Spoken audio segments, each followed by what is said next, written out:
istighfar. Kata Allah, seketika berbuat maksiat, seketika istighfar. Maksiat di malam hari, segera tobat di malam hari, jangan tunggu subuh. Tiba-tiba di waktu fajar sebelum masuk ke subuh, wafat. Karena itu kalimatnya menggunakan wasari'u. Ada orang matanya tak sengaja dia lihat ke dalam handphone, tiba-tiba muncul gambar yang tidak bagus untuk dipandang. Padahal Anda memalingkan saja, imannya sudah bagus, pertanda ada iman dalam jiwanya. Gambar tak bagus, lewat, iman ada. Tapi ada orang yang imannya begitu kuat, saat dipalingkan, istighfar keluar dari lisan, astagfirullahaladzim. Itu mantap. Yang bahaya, memang istighfar, tapi mata tak berpaling. Astagfirullah. Ustaz, astagfirullah, salah ini. Istidraj itu Allah udah sampai ke tahap ngebiarin dia. Dan ini adalah paling bahaya dalam hidup seorang hamba, ketika dia dicuekin sama Allah. Kalau Allah masih perhatian sama dia, ketika dia salah Allah tegur. Ketika dia salah Allah kasih kesempatan. Ketika dia salah Allah kasih ujian. Supaya apa? Supaya dia insaf, terus dia balik kepada Allah Subhanahu wa taala.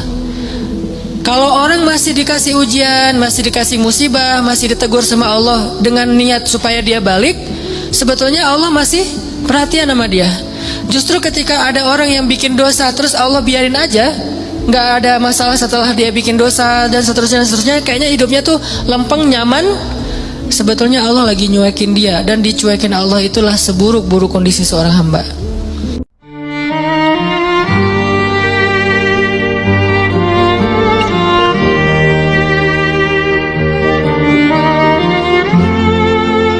Dalam cerita Nu'man bin Bashir dari atas mimbar, Nu'man itu menceritakan, aku mendengar Rasulullah sallallahu alaihi wasallam berpidato di mimbar kota Madinah, di mimbar Masjid Nabawi.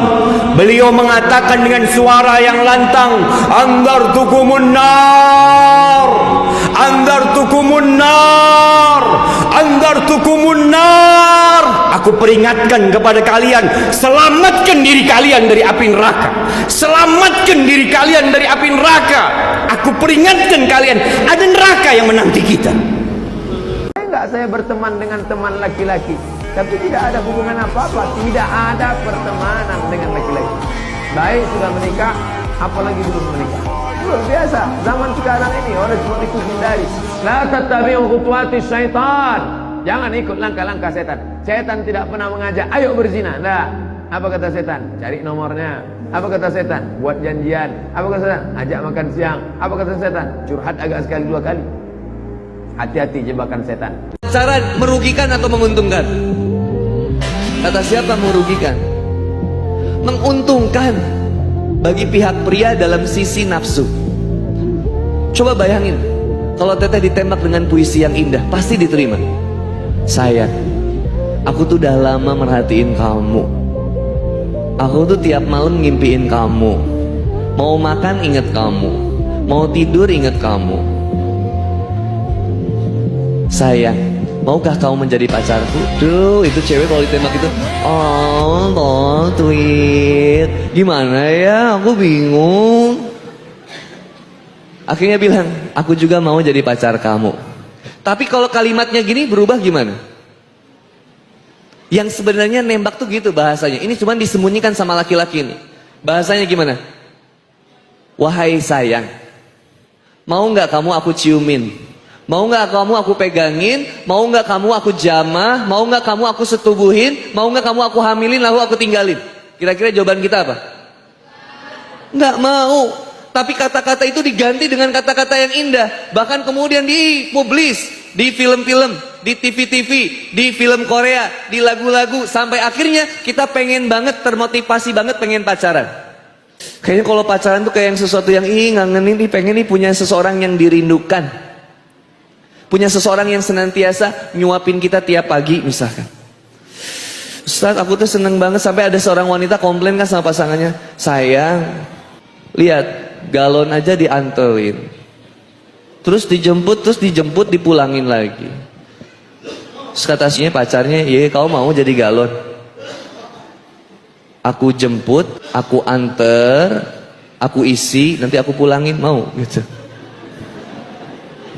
Kalon tuh. Kelihatan, teman-teman, kata Ibnu Abbas radhiyallahu taala anhuma, umirtu an asjuda ala sab'ati azamin. Aku diperintahkan sujud dengan 7 anggota tubuh menempel, plus tambahan 1 di hidung. 1 jabhah, kening, ini kening yang menempel. Mohon izin bangkit dulu Mas. Di sini nempel ya. Dan tolong sekatnya ya. Rambut ini sudah bagus, ya sisirannya udah baik.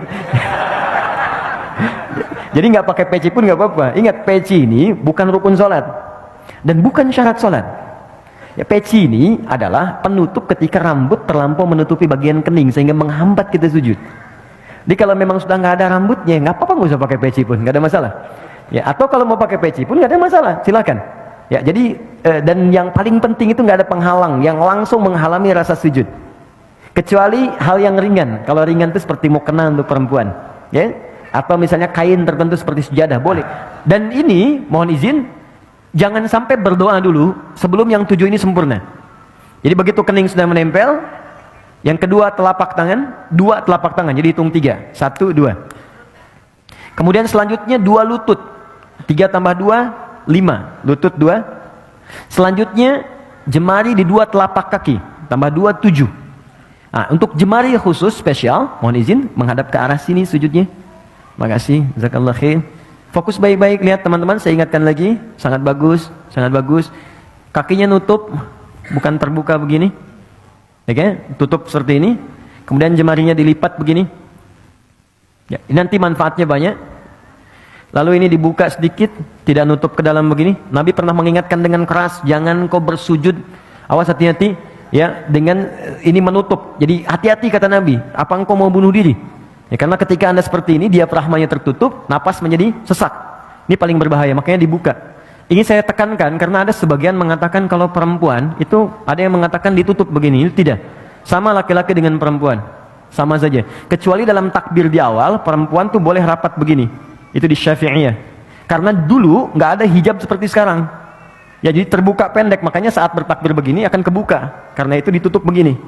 Ya, seperti ini. Kemudian kata Nabi, usahakan ini ada rongga.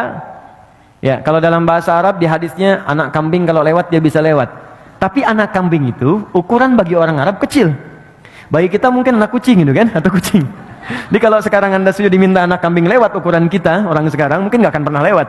Ya.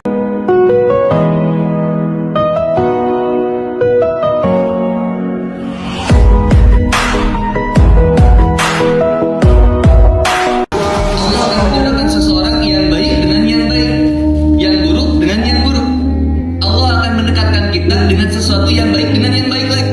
Teman-teman mau hijrah, ketika teman-teman mau hijrah pasti dideketin sama teman-teman lagi yang pengen hijrah juga, pasti.